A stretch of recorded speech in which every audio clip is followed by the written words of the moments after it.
காலங்களோடும் இது கதையாகி போகும் என் கண்ணீர் துளியின் நேரம் வாழும்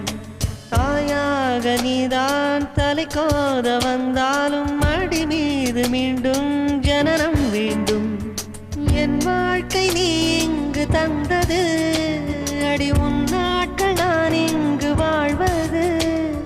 காதல் இல்லை